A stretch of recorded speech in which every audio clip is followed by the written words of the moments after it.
للہ رب العالمین والصلاة والسلام علی سید المرسلین اما بعد فاعوذ باللہ من الشیطان الرجیم بسم اللہ الرحمن الرحیم. پڑھیے الصلاة والسلام علیک یا رسول اللہ وعلی آلک واصحابک یا حبیب اللہ. الصلاة والسلام علیک یا نبی اللہ وعلی آلک واصحابک یا نور اللہ. پیارے پیارے اسلامی بھائیوں اور مدنی چینل کے ناظرین، درود پاک پڑھنے کے بے شمار فضائل و برکات ہیں. فرمان آخری نبی رسول ہاشمی صلی اللہ تعالی علیہ وآلہ وسلم میرے آقا فرماتے ہیں، جو بندہ محبت اور شوق کے ساتھ 3 مرتبہ دن میں اور 3 مرتبہ رات کو مجھ پر درود پاک پڑھے، اللہ پاک پر حق ہے کہ اس کے اس دن اور اس رات کے گناہ معاف فرما دے. سبحان اللہ سبحان اللہ، کتنا آسان ہے. 3 مرتبہ صبح، 3 مرتبہ شام. اب جو 100 مرتبہ پڑھتا ہے، 200 مرتبہ پڑھتا ہے، 313 بار پڑھتا ہے، اس کو کس قدر برکتیں ملتی ہوں گی. تو اللہ کرے کہ درود پاک ہم اپنی زندگی کا حصہ بنا لیں. تو اللہ کرے کہ ہم بس نبی پاک علیہ الصلوۃ والسلام کا ذکر کرتے رہیں، ان پر درود بھیجتے رہیں.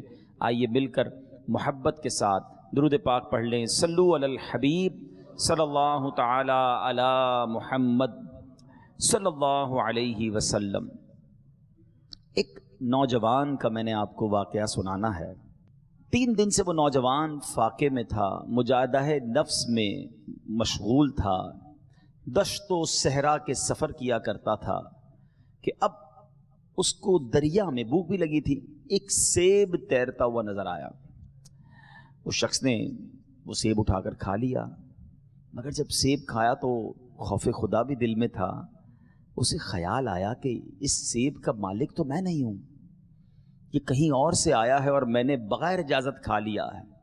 اب وہ تحقیق کے لیے اس دریا کے کنارے کنارے وہ نوجوان چلنے لگا. اب جب بہت آگے جانے کے بعد اسے دریا کے کنارے ایک بڑی عظیم الشان عمارت بھی نظر آئی اور ایک باغ بھی نظر آیا جس میں سیب کے درخت بھی تھے، اور ایک درخت تو ایسا تھا جو بالکل ہی دریا کے کنارے تھا.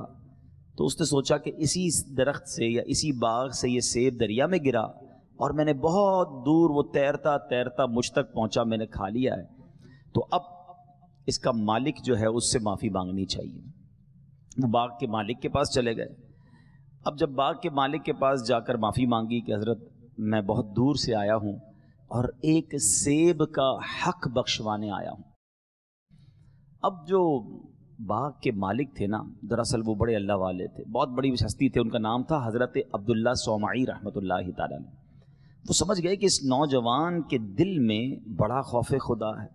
آج کے دور میں تو لاکھوں روپے لوگ ہڑپ کر جاتے ہیں، اس دور میں بھی ایسے لوگ ہوں گے. یہ ایک سیب کا حق بخشوانے اتنا لانگ ٹریول کر کے میرے پاس آیا ہے، یہ بندہ اسپیشل ہے، اس کے اندر بڑا خوف خدا ہے.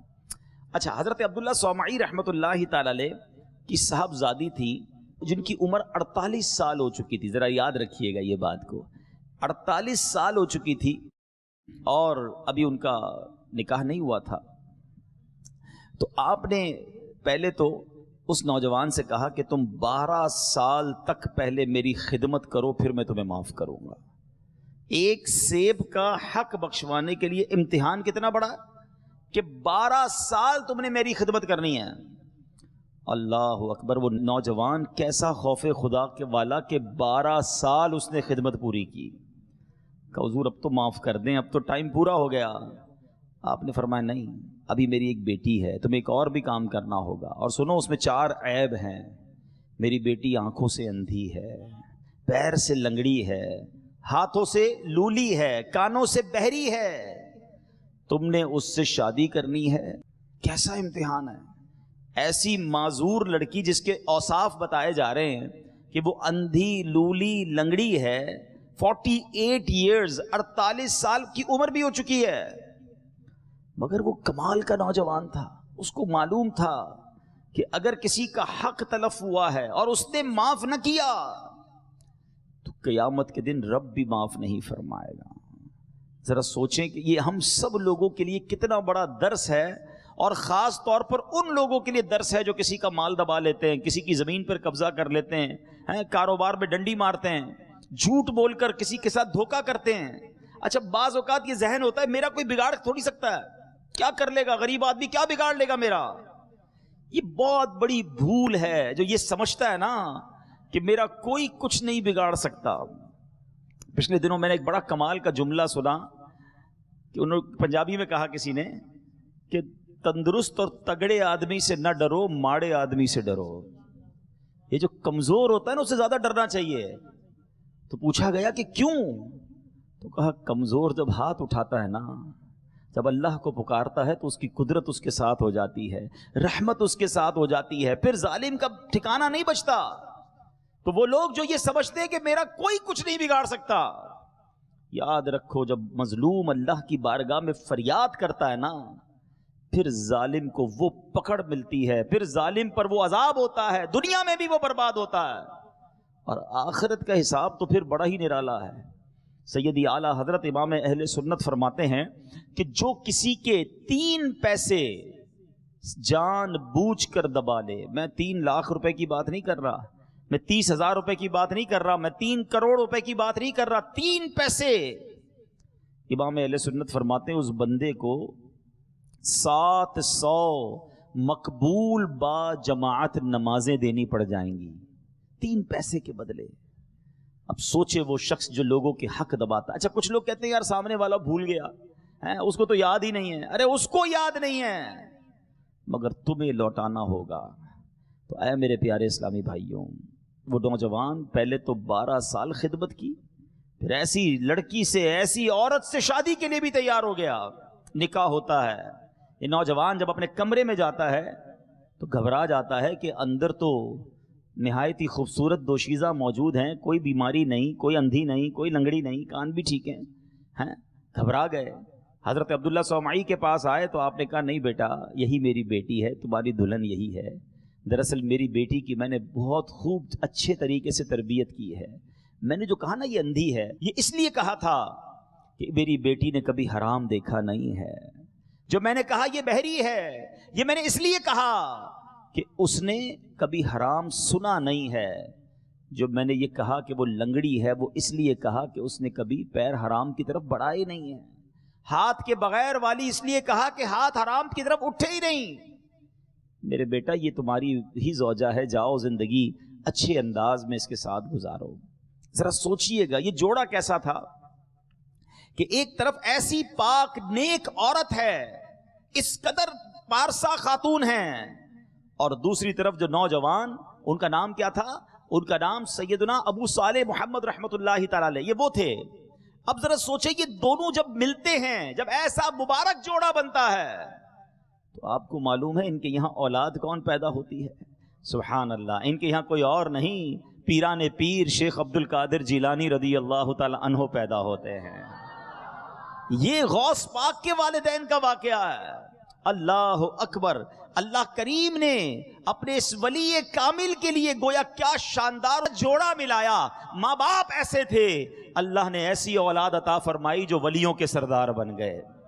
اور شیخ عبد القادر جیلانی سبحان اللہ، پیران پیر کی تو یہ شان ہے کہ علماء فرماتے ہیں کہ اگر آج بھی کسی کو ولایت ملتی ہے تو غوث پاک کے در سے ملتی ہے۔ سیدی اعلیٰ حضرت لکھتے ہیں نا کہ سر بھلا کیا کوئی جانے کے ہے کیسا تیرا، اولیاء ملتے ہیں آنکھیں وہ ہے تلوا تیرا، واہ کیا مرتبہ اے غوث ہے بالا تیرا، اونچے اونچوں کے سروں سے قدم آنا تیرا۔ یہاں جو سیکھنا ہے نا، اللہ اکبر، ایک تو خوف خدا، حقوق العباد، بندوں کا حق کس قدر اہمیت کا حامل ہے، ایک بات تو یہ سیکھنے کو ملی۔ دوسری بڑی اہم بات، حضرت عبداللہ صومعی رحمۃ اللہ تعالی علیہ جو غوث اعظم کے بھی نانا جان ہیں، انہوں نے اپنی نیک اور پارسا بیٹی کا نکاح جن سے کیا، اس میں کیا دیکھا؟ پیسے پوچھے، بیٹا بینک بیلنس کتنا ہے، جائیداد کتنی ہے، خاندان کون سا ہے؟ انہوں نے نیکی دیکھی، خوف خدا دیکھا، ایسا نوجوان دیکھا کہ جو اللہ کے خوف میں مبتلا ہے، آپ نے اپنی بیٹی کا نکاح ان سے کر دیا۔ آج ہم نکاح سے پہلے کیا دیکھتے ہیں؟ یہاں مجھے والدین بھی سن رہے ہیں، نوجوان بھی سن رہے ہیں۔ میں کچھ بات والدین سے کرنا چاہتا ہوں، کچھ بات نوجوانوں سے کرنا چاہتا ہوں۔ مدنی چینل پر بھی مجھے والدین بھی سن رہے ہوں گے، نوجوان میرے بھائی میری بہنیں بھی مجھے سن رہی ہوں گی، ذرا غور سے سننا میری بات۔ ہمارا پرابلم یہ ہے کہ آج اگر ہم اپنے بیٹے کا رشتہ کرنے جاتے ہیں تو کیا دیکھتے ہیں کہ لڑکی خوبصورت ہے کہ نہیں، خاندان کیسا ہے، مالدار ہے کہ نہیں، جہیز کتنا لائے گی، بس، اور آگے بس ٹھیک ہے، 2-3 چیزیں چیک ہو گئی۔ اچھا لڑکا ڈھونڈنا ہے تو کیا دیکھتے ہیں؟ کماتا کتنا ہے، کوئی بری عادت تو نہیں۔ اچھا بری عادت میں ہمارے نزدیک بری عادت کون سی ہے جو دنیا والے بری سمجھتے ہیں؟ شرابی تو نہیں ہے، جواری تو نہیں، ہیروئنچی تو نہیں، نشئی تو نہیں، ٹھیک ہے یہ بھی گناہ ہے، مگر کیا نماز نہ پڑھنا کوئی برائی نہیں ہے؟ یہ پوچھتے ہیں کیا کماتا ہے، یہ پوچھتے ہیں کہاں سے کماتا ہے، حلال کماتا ہے یا حرام کماتا ہے۔ اچھا ان دونوں طرف جو معاملات چیک ہو رہے ہیں، ان تمام باتوں سے بڑھ کر ایک بات ہے جو ہم پوچھتے ہی نہیں ہیں، نارملی نہیں پوچھتے، کہ اس لڑکا یا اس لڑکی کا عقیدہ کیا ہے، اس کے بلیفز کیا ہیں، اس کے عقائد کیا ہیں، اللہ، اس کے رسول، صحابہ، اہل بیت، اولیاء کے بارے میں اس کی سوچ کیا ہے۔ یہ اتنی بڑی مسٹیک ہے کہ جناب ہم نے دیکھا کہ کسی والد نے اپنی بیٹی کی شاندار تربیت کی، پردہ بھی کروایا، اللہ، اس کے رسول، صحابہ، اہل بیت، اولیاء کرام کی محبت اس کے دل میں ڈالی، غوث اعظم رضی اللہ تعالی عنہ کا اس کو مرید بھی بنایا اور اس کے دل میں غوث پاک کی محبت بھی ڈال دی، مگر شادی کرتے وقت یہ نہ دیکھا کہ وہ لڑکے والے جن کے یہاں میں بڑا خاندان تو دیکھ رہا ہوں، اس کی گاڑی اور بنگلہ تو دیکھ رہا ہوں، اس لڑکے کی آمدنی تو دیکھ رہا ہوں، یہ نہ دیکھا کہ وہ دین میں کیسے ہیں۔ وہ نیک عبادت گزار بچی کی جب شادی ہوئی تھوڑے دنوں بعد پتا چلا کہ اس بیچاری بچی کا پردہ ہی ختم کروا دیا گیا ہے۔ وہ بچی تو ماں باپ کے کہنے پہ چلی گئی اس خاندان میں، اچھا پردہ بھی ختم کروایا گیا، اور تھوڑے دنوں کے بعد اس کا ذہن بھی خراب کرنا شروع کیا کہ تم یہ نبی پاک کا میلاد کیوں مناتی ہو، یہ غوث پاک کا ذکر کیوں کرتی ہو، یہ ولیوں کی باتیں کیوں ہوتی ہیں، ارے ساری زندگی جو تم نے کمائی کی تھی وہ تم نے ادھر رشتہ کر دیا، تم کو کوئی دیکھنا نصیب نہ ہوا۔ اچھا پھر اس لڑکے کے ہاتھ پہ اپنی بچی کا ہاتھ آپ دے رہے ہیں کہ جو رشوت کا کام کر رہا ہے، جو سود کا کام کر رہا ہے، حرام کما رہا ہے۔ مجھے بتاؤ نا یہ کیا فیصلہ کیا آپ نے؟ آپ سوچیں یہ نسلوں کا فیصلہ ہے۔ آپ نے اپنی بچی اس خاندان میں دی۔ سود کمانے والے کے بارے میں احادیث میں کیا روایت ملتی ہیں؟ یعنی یہ وہ شخص ہوتا ہے جو اللہ سے لڑائی لڑ رہا ہے۔ آپ اللہ سے جنگ کرنے والے کے ساتھ اپنی بچی دے رہے کیونکہ آپ نے یہ دیکھا کتنا کماتا ہے۔ یہ تو توفیق ہی نہیں ملی کہ چیک کرتے حلال کماتا ہے یا حرام کماتا ہے۔ سوچنے والی بات ہے، آنے والی نسلوں کا کیا ہوگا؟ ارے غوث اعظم رضی اللہ تعالیٰ عنہ کے والدین نیک تھے، اللہ نے کیسی نیک اولاد عطا فرمائی۔ آپ اگر ایسے لوگوں کے ساتھ رشتہ کریں گے جن کی عقائد درست نہیں، اعمال درست نہیں، روزی حلال نہیں، تو کیسے آنے والی نسلوں کا حال برا نہیں ہوگا؟ اور بالکل اسی طرح اے نوجوانوں سنو، کتابوں میں ایک بات پڑھی میں نے، ہے بڑی عجیب بات، کہ نوجوان جتنے ہیں نا جن کی شادیاں نہیں ہوئیں، یہ میں ان سے بات کر رہا ہوں، کتابوں میں لکھا کہ تم پر تمہاری ہونے والی اولاد کا ایک حق ہے۔ اب بندہ کہ یار ابھی تو شادی نہیں ہوئی، اولاد کا حق کہاں سے آ گیا؟ کہاں ہونے والی اولاد کا حق یہ ہے کہ اس کے لیے اچھی ماں تلاش کی جائے۔ جی جناب، کیونکہ ماں ہی پہلی ٹیچر ہوتی ہے، ماں ہی پہلی درس گاہ ہوتی ہے۔ ارے ماں ہی نمازی نہیں ہے تو وہ کیسے بچوں کو نمازی بنائے گی؟ ماں ہی دیندار نہیں ہے تو بچوں کے اندر کیسے دین آئے گا؟ اللہ اکبر! غوث اعظم کی شان تو کیسی تھی، آپ جب 5 سال کے قریب پہنچے، مدرسے لے کر جایا گیا، قاری صاحب نے کہا بیٹا بسم اللہ الرحمن الرحیم پڑھو۔ پیران پیر شیخ عبد القادر جیلانی رضی اللہ تعالیٰ عنہ نے پڑھنا شروع کیا، بسم اللہ الرحمن الرحیم سے شروع کیا، الف لام میم سے پہلا پارا سنایا، سیقول سے دوسرا سنایا، تلک الرسل سے تیسرا سنایا۔ سناتے سناتے غوث پاک نے پہلی نشست میں زبانی 18 پارے سنا دیے.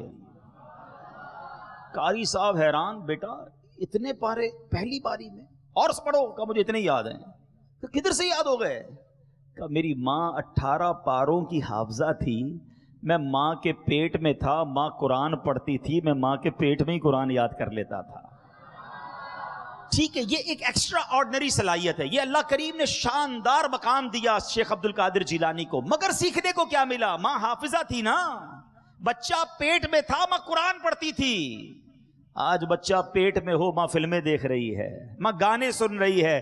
جو ماں بے پردہ بازار میں گھوم رہی ہے, اس کی بچیوں پر کیا اثر پڑے گا؟ پلیز اے میرے نوجوانوں, یہ تم پر بھی ذمہ داری ہے. صرف یہ نہ دیکھو لڑکی کیسی ہے, ہمارے ایک ہی کانسیپٹ ہے, وہ دکھنے میں اچھی ہونی چاہیے. ارے یہ شکل و صورت یہ چند دنوں کا پیار ہے, ساری زندگی گزارنی ہے. دیکھو دین میں کیسی ہے. اور میں نبی پاک علیہ الصلوۃ والسلام کی آپ کو حدیث سناتا ہوں. کچھ لوگ تو شادی اسی لیے کرتے ہیں, بڑا خاندان ہوگا, بڑا پیسہ آئے گا, ارے جناب بڑا نسب ہوگا, بڑی فیملی کے ساتھ ذرا میرا تعلق ہو جائے گا کہ میں فلاں خاندان کا داماد ہوں. سنو اللہ کے حبیب علیہ الصلوۃ والسلام کیا فرماتے ہیں. نبی پاک علیہ الصلوۃ والسلام نے فرمایا کسی عورت سے نکاح کے لیے 4 چیزوں کو مد نظر رکھا جاتا ہے.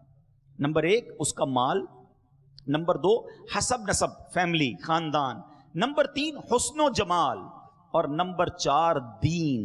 4 چیزوں کو چیک کرنے والے کرتے ہیں. آقا علیہ الصلوۃ والسلام نے فرمایا تمہارا ہاتھ خاک آلود ہو, تم دیندار عورت کے حصول کی کوشش کرو. یعنی ان 3 چیزوں کی کوئی اہمیت نہیں, دیندار ہونا ضروری ہے. پتا چلا بڑا پیسہ ہے, بڑا حسن و جمال ہے, عقیدہ ہی درست نہیں ہے, دل میں گندگی بھری ہوئی ہے, بے حیائیاں ہیں. بتاؤ نا آنے والی نسلوں کا کیا بنے گا؟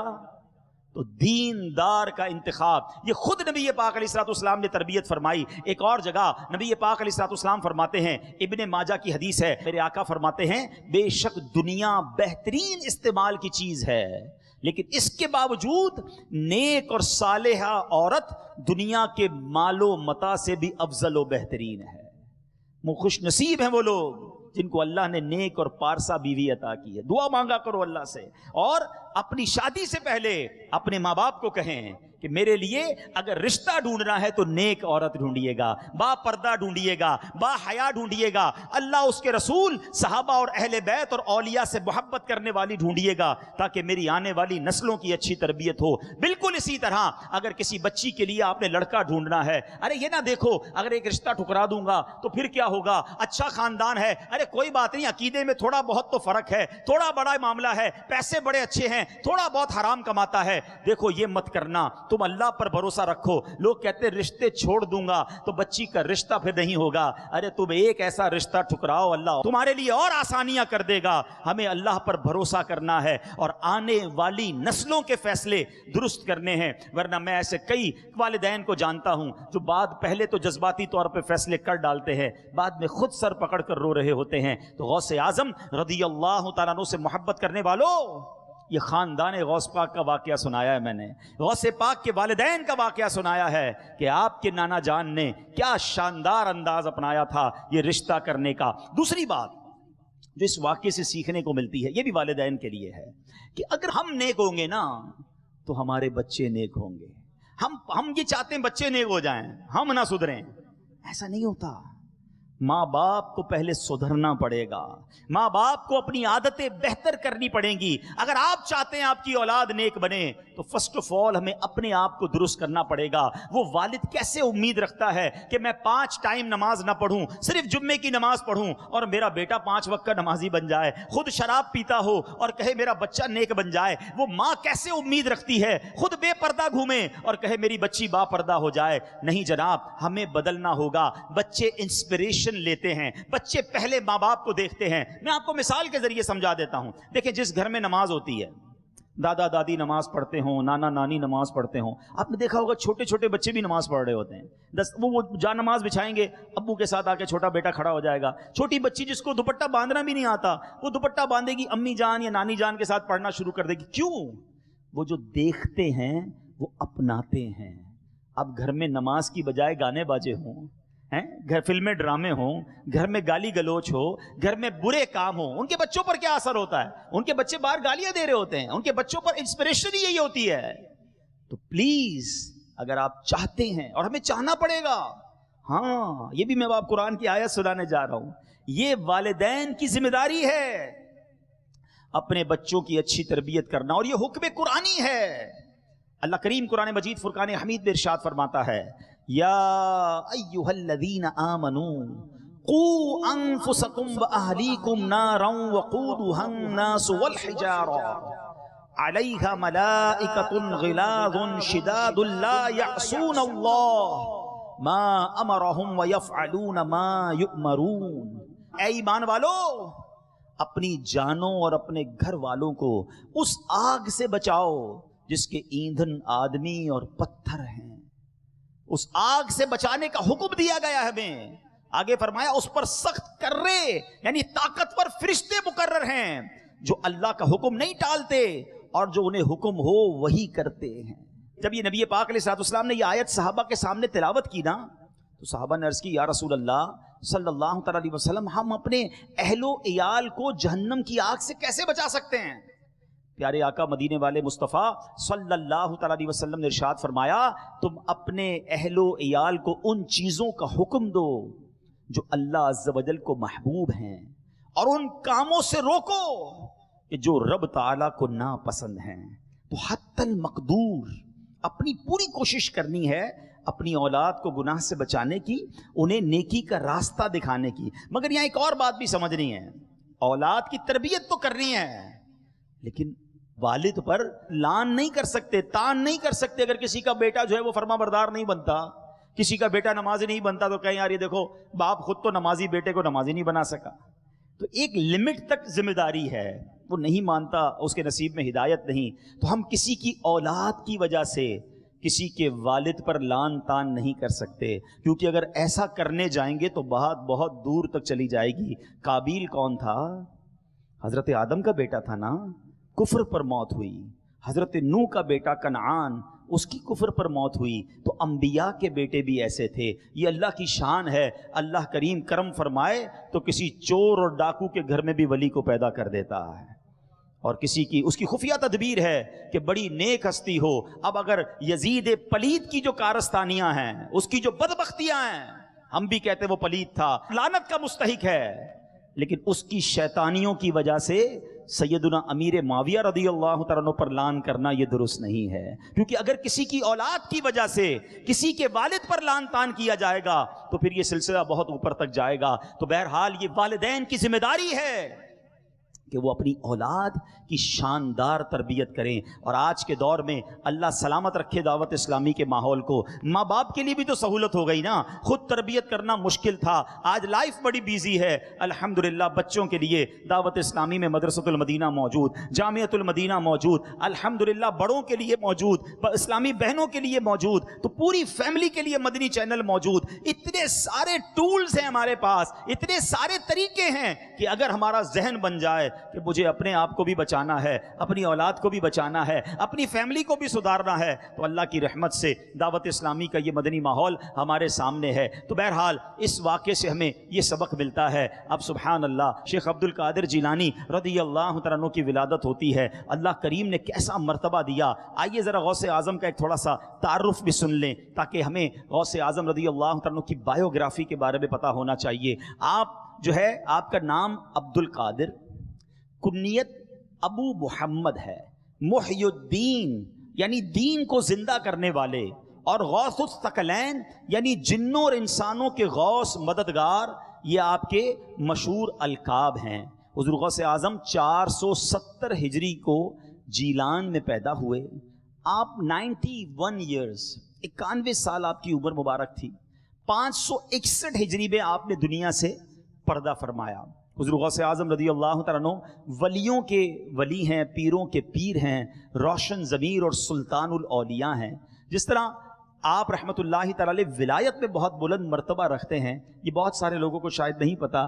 آپ کی کرامتیں تو بڑی بیان کی جاتی ہیں، بے شک آپ ولیوں کے ولی ہیں، مگر آپ علم میں بھی بہت اونچے مقام کے مالک ہیں۔ آپ اپنے زمانے کے سب سے بڑے مفتی تھے، باقاعدہ فتوے بھی لکھا کرتے تھے اور مدرسے میں پڑھایا بھی کرتے تھے۔ سبحان اللہ۔ شیخ عبد القادر جیلانی رحمۃ اللہ تعالی علیہ کی زندگی کے 3 حصے ہیں، ٹھیک ہے، نوجوان بیٹھے ہیں، اسٹوڈنٹس بھی بیٹھے ہیں، ذرا غور سے سنیں. پہلا حصہ آپ کی ولادت سے لے کر 18 سال تک کا، جو آپ کا ینگ ایج، یوتھ جس کو کہتے ہیں، پیدائش سے لے کر جو 18 سال تک تھا، آپ اس میں اپنے آبائی وطن جیلان میں ہی تشریف فرما رہے. جو دوسرا حصہ تھا 18 سال سے لے کر 51 سال تک، یہ آل ٹوگیدر 33 سال مزید بنتے ہیں. اس پہ غوث اعظم رضی اللہ عنہ جیلان سے بغداد آ گئے، بہت علم دین حاصل کیا، خوب مجاہدات بھی کیے، جنگلوں میں تشریف لے جاتے، تنہائی میں رہ کر اللہ پاک کی عبادت کرتے اور فکر و ذکر میں مصروف رہا کرتے. اور پھر جو تیسرا حصہ ہے 51 سال سے لے کر 91 سال تک، یہ 40 سال بنتے ہیں، یہ 40 ایئرز کا ٹائم ہے. اس میں آپ نے باقاعدہ درس و بیان کا سلسلہ شروع کیا، نیکی کی دعوت کو عام کیا، علم دین کی روشنی پھیلائی، ہدایت کے چراغ جلائے، لوگوں کو دین حق کی راہ دکھائی، سنتوں کو عام کیا اور ہزاروں بھٹکے ہوئوں کو سیدھے رستے کا مسافر بنا دیا. اچھا، یہ بڑا کمال کا غوث پاک رضی اللہ عنہ کی زندگی کا ایک یوں سمجھیے کہ خوبصورت سا جائزہ ہے. جیلان میں 18 سال جب ہو گئے نا، تو آپ نے اپنی والدہ سے کہا کہ ماں جی اب میں بغداد جانا چاہتا ہوں اور علم دین حاصل کرنا چاہتا ہوں. کیسے ماں باپ تھے، پہلے ہی سے تربیت شاندار تھی، نیک اور پارسا تو پہلے ہی تھے، بیٹے کو روکا نہیں. یہ ان والدین کے لیے درس ہے کہ بچہ جب نیکی کے راستے پہ جاتا ہے تو اس کو روکنے لگتے ہیں. ارے بیٹا اتنا دین میں نہ جاؤ، ابھی سے داڑھی کہاں رکھو گے، ابھی سے کہاں تم دین کے کاموں میں اتنے آگے جا رہے ہو، ابھی تو زندگی گزارنی ہے. بچہ دین کی طرف بڑھتا ہے. کیسے بد قسمت ہیں وہ ماں باپ جن کے دل میں تشویش بڑھتی ہے. خدا کی قسم دل میں خوشی بڑھنی چاہیے کہ یا اللہ یہ تیری مہربانی کہ آج کے پرفتن دور میں میرا بچہ سنیما نہیں مسجد کی طرف جا رہا ہے، شراب کے اڈے کی طرف نہیں مدنی قافلے میں جا رہا ہے، وہ بے حیائی والی کتابیں نہیں دین کی کتابیں پڑھنا چاہ رہا ہے. ارے ایسے ماں باپ کو تو بچے کی حوصلہ افزائی کرنی چاہیے. مگر ہمارے پاس ایسے واقعات آتے ہیں کہ بچہ نیک بننا چاہتا ہے، ماں باپ دل توڑ رہے ہوتے ہیں، ماں باپ سختی کر رہے ہوتے ہیں. سنو آپ کی ماں نے کیا کہا، کہ بیٹا ضرور جاؤ مگر اب ہماری تمہاری ملاقات محشر کے میدان میں ہوگی. کیونکہ اس زمانے میں ٹریول ہوتا تھا، لمبا ٹریول. ماں کو پتا تھا بیٹا واپس آنے سے پہلے میں دنیا سے چلی جاؤں گی، مگر کتنی بڑی قربانی تھی. ماں نے نصیحت کیا کی کہ بیٹا ہر حال میں سچ بولنا ہے. بیٹا چلا گیا، کچھ پیسے بھی دیے ماں نے کرتے میں سی کر. اس زمانے میں تو قافلے روڈوں پہ جاتے تھے، ڈاکو بھی ڈاکہ مارتے تھے، تو پیسے 40 دینار کے قریب آپ کو آپ کے کپڑے کے اندر سی کر دے دیے. قافلہ جیسے ہی آگے گیا، کچھ راستے میں رات ہوئی تو ڈاکوؤں نے حملہ کر دیا، سارے قافلے کے پیسے جو ہے وہ چھین لیے. 18 سال کے آپ نوجوان تھے، ڈاکوؤں کو امید تو نہیں تھی کہ اس نوجوان کے پاس کچھ پیسے ہوں گے، مگر کسی نے پوچھ لیا بتاؤ اے نوجوان تمہارے پاس کیا ہے؟ آپ نے کہا 40 دینار ہیں. اچھا 40 دینار کہاں ہیں؟ کئی کپڑے کے اندر چھپے ہوئے ہیں، سلے ہوئے ہیں. عجیب نوجوان ہے، پیسے بھی بتا رہا ہے، جگہ بھی بتا رہا ہے کہاں چھپا کے رکھے ہیں. سردار کو بلایا کہ سردار ایک نوجوان عجیب سی باتیں کر رہا ہے، کہتا ہے کپڑے میں پیسے چھپے ہوئے سلے ہوئے بھی ہیں. سردار آیا کہ نوجوان کتنے پیسے؟ کا 40 دینار. کہاں ہیں؟ بولے لباس میں سلے ہوئے ہیں. کہ نوجوان لوگ تو ہم سے مال چھپاتے ہیں، تم خود ہی بتا رہے ہو، کیا وجہ ہے؟ اللہ اکبر. دیکھو سچے کی زبان سے جب بات نکلتی ہے تو کیسا اثر رکھتی ہے. شیخ عبد القادر جیلانی فرماتے ہیں کہ میری ماں نے بس مجھ سے ایک وعدہ لیا تھا کہ بیٹا ہر حال میں سچ بولنا. آپ نے سوال کیا، میں نے بتا دیا پیسے ادھر پڑے ہوئے ہیں. اب مجھے ایک بات بتائیے، غوث اعظم نے کوئی بیان نہیں کیا ہے، کوئی روایتیں آیتیں نہیں سنائی، صرف آپ نے سچ بولا. اللہ اکبر. وہ سچی زبان سے جب وہ جملے نکلے نا تو وہ ڈاکوؤں کے سردار کے دل میں پیوست ہو گئے. وہ ڈاکوؤں کا سردار کہتا ہے، زارو کتار رونے لگا، اپنے ساتھیوں سے کہتا ہے ذرا دیکھو یہ نوجوان نے اپنی ماں سے ایک وعدہ کیا ہے، یہ اس وعدے کو پورا کر رہا ہے. ارے میں تو رب سے کیے ہوئے روز وعدے پامال کر رہا ہوں، میں قیامت کے دن اپنے رب کی بارگاہ میں کیا جواب دوں گا؟ ڈاکوؤں کا سردار رونے لگا، اپنے ڈکیتی سے توبہ کی، سارے قافلے والوں کا مال واپس کر دیا. ارے صرف شیخ عبد القادر جیلانی کا نہیں، پورے قافلے والوں کا مال سلامت رہ گیا. کیا سیکھنے کو ملا؟ سچ کو آنچ نہیں ہے. ہاں لوگ کہتے ہیں یار جھوٹ بولو تو ہی کام بنے گا. نہیں جناب، بنے گا نہیں، بگڑے گا. سچا جو ہے وہ اللہ کو بڑا پسند ہے. سچائی یہ اولیاء کا طریقہ ہے، یہ نبی پاک کا طریقہ ہے۔ مجھے ایک بات بتاؤ نا، نبی پاک علیہ الصلوۃ والسلام نے 40 سالہ زندگی جب گزاری تھی اور مکے کے لوگوں میں اب اعلان نبوت کا وقت آیا تھا، اس وقت میرے آقا صفا کی پہاڑی پر کھڑے ہو کر آپ نے ایک عظیم الشان اعلان کیا تھا، اے لوگوں بتاؤ میں کون ہوں۔ یہ کیسا اعلان ہوتا ہے؟ یہ بڑا ڈیفیکلٹ ہوتا ہے، اپنے ساتھ رہنے والوں کے سامنے یہ پوچھ لینا کہ مجھے بتاؤ میں کون ہوں، تو پھر لوگوں کو بڑی باتیں پتہ ہوتی ہیں۔ مگر میرے آقا کی شان دیکھو، 40 سال ان خون خوار لوگوں کے درمیان رہے تھے، مگر سب کی زبان پر ایک ہی جواب تھا، آپ امین ہیں، آپ صادق ہیں، آپ امانت دار ہیں، آپ سچے ہیں۔ ایک بات تو بتاؤ، بے حد محبت ہے آقا سے، بڑی محبت ہے غوث اعظم سے، آقا امین ہیں، غوث پاک سچے ہیں، اور یہ نبی پاک کو ماننے والا غوث پاک کا دیوانہ کیسے جھوٹ بول دیتا ہے؟ اپنے بارے میں سوچو، کیسے فیضان ملے گا مصطفیٰ کریم علیہ السلام کا؟ کیسے غوث اعظم کی سچی غلامی کا دعویٰ کر سکتے ہیں ہم کہ اگر زبان پہ جھوٹ ہے تو؟ یاد رکھیے میرے پیارے اسلامی بھائیوں، ہمیں صرف سچ بولنا ہے۔ ہمارے آقا تو وہ ہیں جن کے بارے میں بریلی کے تاجدار لکھتے ہیں نا، سچی بات سکھاتے یہ ہیں، سیدھی راہ چلاتے یہ ہیں۔ ارے سچی بات سکھانے والے آقا ہیں، اور نبی پاک کا غلام کہلانے والے کی زبان پہ جھوٹ؟ اچھا جھوٹ بھی اب اتنا آ گیا ہے کہ پہلے تو لوگ کبھی کبھی جھوٹ بولتے تھے، لوگ بتاتے ہیں پہلے کبھی کبھی کوئی جھوٹ بولتا تھا، اب تو ایسا لگتا ہے کوئی کبھی کبھی سچ بولتا ہے، ہر بات میں جھوٹ۔ دوستوں کو ہنسانے کے لیے جھوٹ، کاروبار میں مال بیچنا ہے تو جھوٹ، مال خریدنا ہے تو جھوٹ، پیسے دینے نہیں ہے تو جھوٹ، ہر بات میں جھوٹ، مذاق بن گیا جھوٹ، تو اس کو کوئی بڑا گناہ سمجھتا ہی نہیں ہے۔ اللہ اکبر، روایتوں میں آتا ہے جب بندہ ایک جھوٹ بولتا ہے نا، اس کے منہ سے ایسی بدبو نکلتی ہے کہ اس کے منہ کی بو سے فرشتے 1 میل دور ہو جاتے ہیں۔ اب سوچو، جھوٹ بول بول کر فرشتے تو دور کر دیے ہیں، رحمت کے فرشتے تو ہو گئے دور، اب ہم کہتے ہیں گھر میں بیماری نہیں ختم ہوتی، پریشانی ختم نہیں ہوتی، برکت نہیں آتی، کاروبار میں کوئی فائدہ نہیں ہو رہا۔ ارے تم نے جھوٹ بول کر سارے رحمت کے فرشتے تو دور کر دیے۔ آؤ اے غوث پاک کے چاہنے والوں، اگر واقعی فیضان غوث حاصل کرنا ہے نا، واقعی 11ویں شریف کی برکتیں حاصل کرنی ہے، تو آج ایک نیت کر کے جاؤ کہ آج کے بعد جھوٹ نہیں بولیں گے۔ نیت کر لیں انشاءاللہ، آج کے بعد جھوٹ نہیں بولیں گے انشاءاللہ، سچ بولیں گے۔ کبھی کبھی مشکل ہوتا ہے سچ بولنا، لیکن آپ یقین کریں جب آپ سچ بولتے ہیں نا تو کام سیدھا ہو جاتا ہے۔ مثال کے طور پہ مدرسے کے طلباء بھی بیٹھے، اسکول کالجز والے بھی بیٹھے ہوں گے، آفس میں جاب کرنے والے بھی بیٹھے ہیں۔ اب کسی دن آپ لیٹ ہو گئے، ٹھیک ہے، اب لیٹ ہونے پر کیا بہانہ ہوتا ہے؟ وہ ٹریفک جام تھا، فلاں پرابلم ہو گئی تھی، پیر میں تکلیف تھی، طبیعت ٹھیک نہیں تھی۔ اب قاری صاحب، استاد صاحب یا آفس والے تو مان گئے کہ آپ آدھا گھنٹہ کیوں لیٹ ہوئے ہیں، جھوٹ کا گناہ تو مل گیا نا، اور آپ جلدی اٹھنے والے بھی نہیں بنے، کیونکہ آپ کو پتا ہے جب لیٹ ہوں گا جھوٹ بول دوں گا۔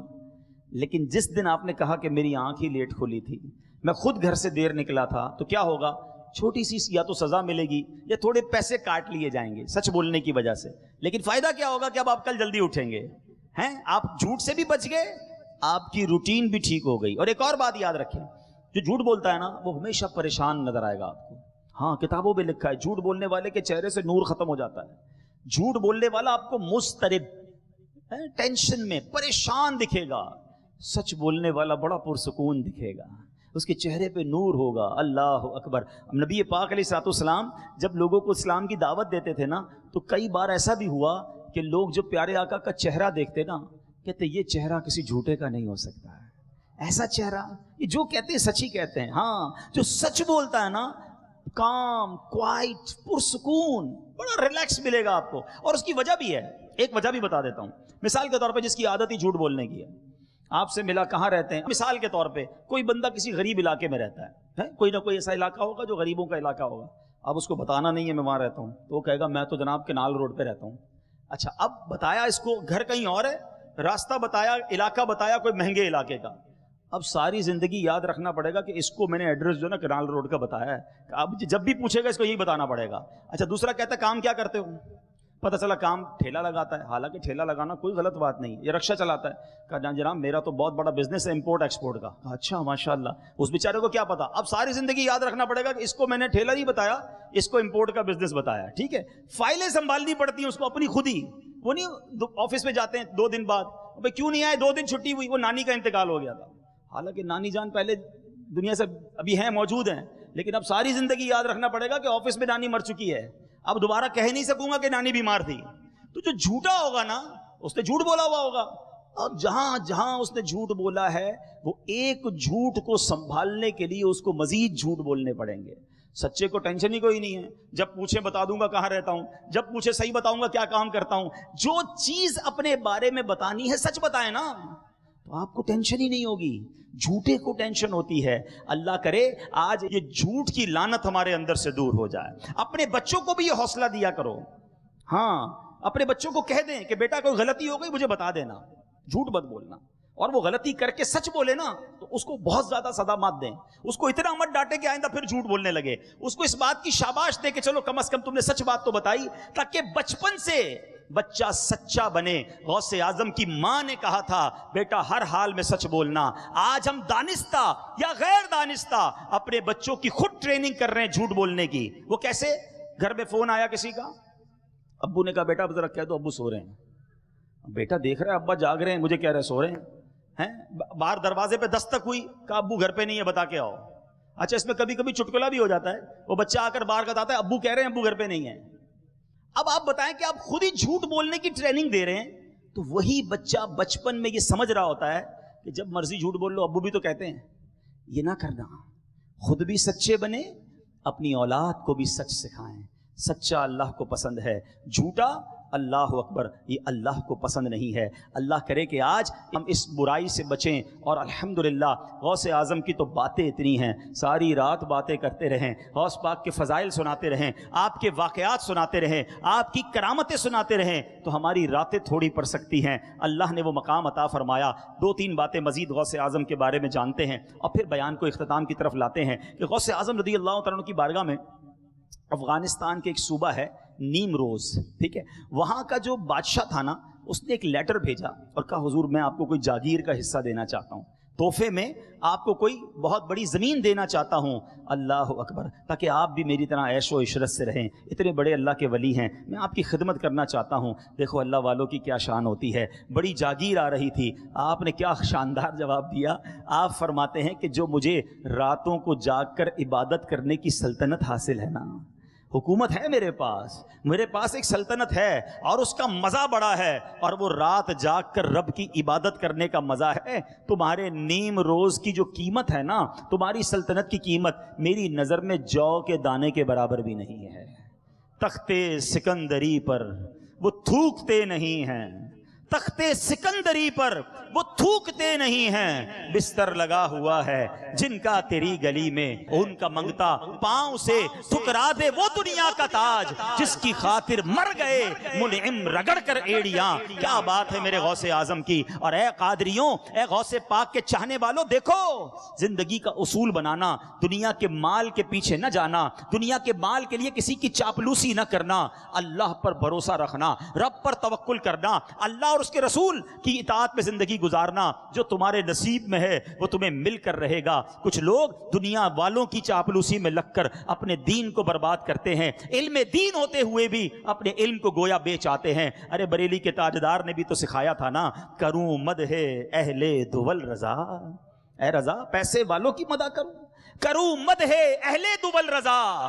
پڑے اس بلا میں میری بلا، میں گدا ہوں اپنے کریم کا. میرا دین پارائے نہ نہیں، میرا دین روٹی کا ٹکڑا نہیں ہے کہ میں اس کے لیے پیسے والوں کی مدح سرائی کروں. اور یہی بات غوث اعظم رضی اللہ تعالیٰ عنہ کی سیرت سے سیکھنے کو ملتی ہے. غوث اعظم رضی اللہ تعالیٰ عنہ نے جب درس و بیان شروع کرنا چاہا تو آپ کے خود فرماتے ہیں کہ میں میرے بیداری کے عالم میں ظہر کی نماز سے پہلے حالت بیداری میں پیارے آقا مدینے والے مصطفیٰ صلی اللہ تعالیٰ علیہ وسلم کی زیارت نصیب ہوئی.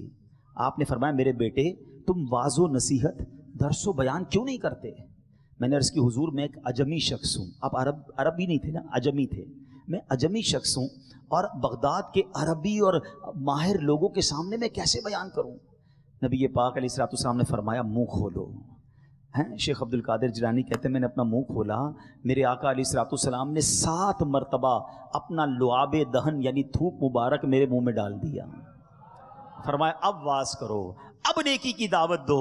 غوث پاک فرماتے ہیں ظہر کے بعد مجھے اسلام کے چوتھے خلیفہ امیر المومنین مولا علی شیر خدا کرم اللہ تعالی وجہ الکریم کی زیارت نصیب ہوئی۔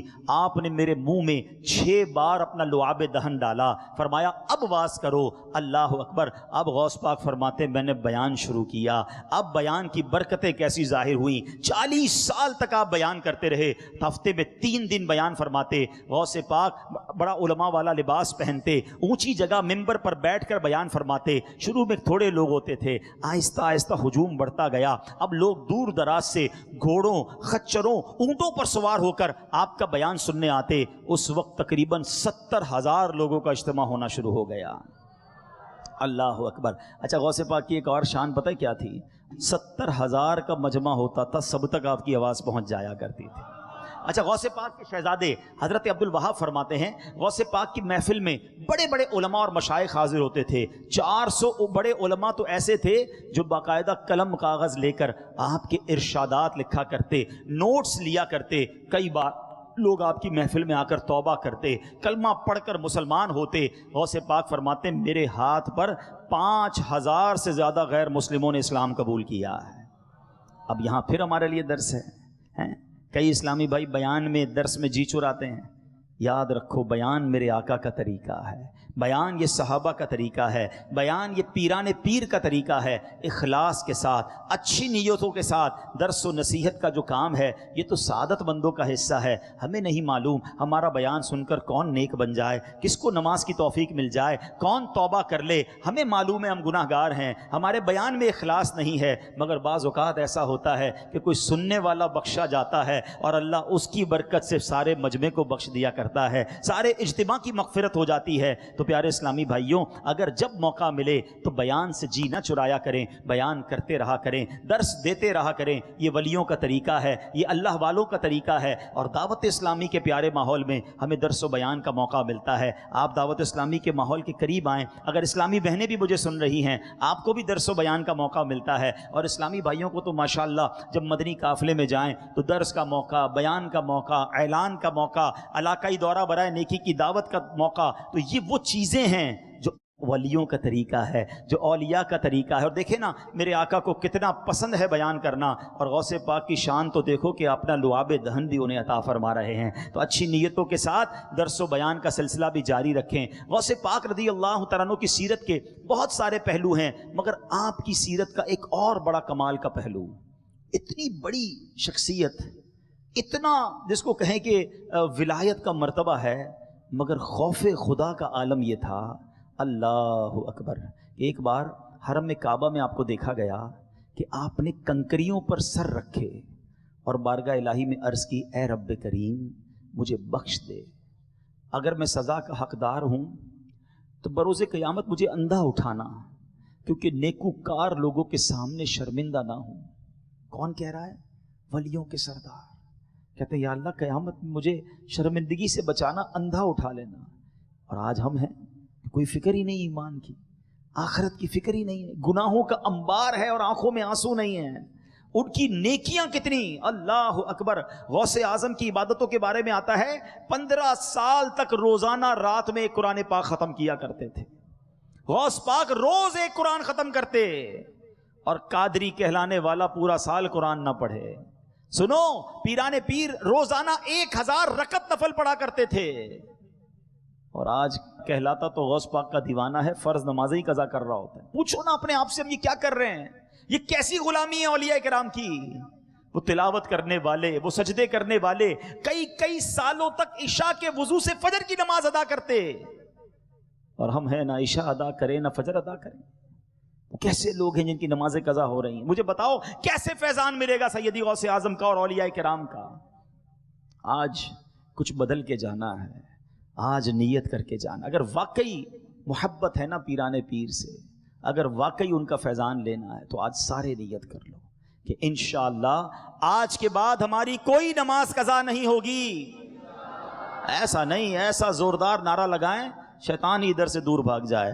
آج کے بعد ہماری کوئی نماز قضا نہیں ہوگی، روزانہ کچھ نہ کچھ قرآن کی تلاوت ضرور کریں گے، روزانہ انشاءاللہ ہم سنتوں پر عمل کریں گے، فلمیں ڈرامے نہیں دیکھیں گے، گانے باجے نہیں سنیں گے انشاءاللہ۔ اب نیتیں تو ہو گئی، اب اگر اپنی نیتوں پر استقامت چاہتے ہیں نا، پرماننٹ بننا چاہتے ہیں، تو اب دعوت اسلامی کے ماحول کو تھام لیجیے۔ کیا پیارا ماحول ہے، اولیاء کا فیضان دکھاتا ہے، صحابہ کا فیضان بتاتا ہے، نبیوں اور ولیوں سے محبت سکھاتا ہے، نبی پاک کی محبت کے جام پلاتا ہے۔ اس ماحول میں رہیں گے تو نیک بن جائیں گے۔ لیفٹ رائٹ ہوتے رہیں گے، ایسے دوستوں میں بیٹھیں گے جو ہمیں گناہوں میں لے جائیں گے، تو پھر کیسے نیک بنیں گے؟ تو اس ماحول سے وابستہ ہوں، ہر جمعرات اجتماع میں آئیں، مدنی قافلوں میں سفر کریں، مدنی چینل دیکھتے رہیں، انشاءاللہ ہمارے دل کی دنیا بھی بدل جائے گی۔ اللہ کریم مجھے اور آپ کو عمل کرنے کی توفیق عطا فرمائے۔ صلو علی الحبیب صلی اللہ تعالی علی محمد صلی اللہ علیہ وسلم۔ میرے اعمال کی اصلاح کرم سے